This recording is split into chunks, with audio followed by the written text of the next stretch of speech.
Hello everyone, आज हम लोग एक्सरसाइज 15A का एग्जाम्पल नंबर 6 सॉल्व करेंगे। चलिए पहले हम लोग क्वेश्चन पढ़ते हैं। क्वेश्चन ये है, find the area of an isosceles triangle each of whose equal sides is 13 centimeter and whose base is 24 centimeter. ठीक है, आइसोसेलेस ट्राइंगल क्या होता है? ऐसा ट्राइंगल जिसका दो साइड इक्वल है। तो जो दोनों साइड इक्वल है उसका मेजरमेंट 13 है और जो तीसरा साइड जो कि अनइक्वल है वो है 24 सेंटीमीटर। ठीक है, इसका एरिया निकालना है। तो एक्चुअल में अगर ये ट्राइंगल बन रहा है आइसोसेलेस ट्राइंगल, ठीक है, तो ये हो गया 13, ये भी हो गया 13 और ये हो गया 24।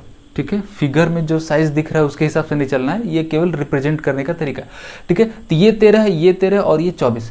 तीनों साइड का मेजरमेंट हमें मालूम है। ठीक है, सेंटीमीटर में है।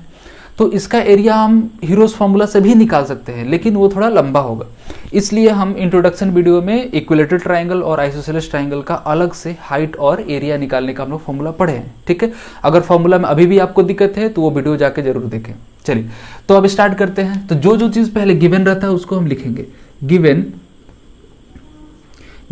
देखिए, तो जो साइड इक्वल होता है ना उसको हम लोग ए से रिप्रेजेंट करते हैं। ठीक है ना, क्योंकि ये बात मालूम होना जरूरी है, क्योंकि फॉर्मूला ए और बी के फॉर्म में ही है। अगर हमें नहीं मालूम है कि बी क्या है ए क्या है तो फिर वैल्यू कैसे हम पुट करेंगे। तो जो दो साइड इक्वल होता है उसे ए से रिप्रेजेंट किया गया है और जो अनइक्वल साइड है उसको बी से रिप्रेजेंट किया गया है और इसे बेस बोला जाता है। क्लियर? तो हम लिखेंगे given A is equal to 13 centimeter and B is equal to 24 centimeter. ठीक है, तो एरिया ऑफ आइसोसेलेस ट्राइंगल क्या होता है? फॉर्मूला ट्राइंगल ये होता है formula 1/4 into B under root 4a square minus B square. ठीक है, ये फॉर्मूला याद होना चाहिए। ठीक है, अब हम क्या करेंगे? वैल्यू पुट करेंगे 1/4। ठीक है, बी का वैल्यू कितना है? 24 है। ठीक है, उसके बाद अंडर रूट 4a स्क्वायर, ए का वैल्यू कितना है? 13 है, यानी कि 13 का स्क्वायर माइनस बी स्क्वायर यानी कि 24 का स्क्वायर। क्लियर? जब आगे इसको सॉल्व करेंगे तो 4 से ये 24 कैंसिल होगा कितने बार में? 6 बार में। तो ये हो जाएगा 6 इंटू अंडर रूट, देखिए तो ये हो जाएगा 4 इंटू 13 स्क्वायर। 13 स्क्वायर कितना होता है?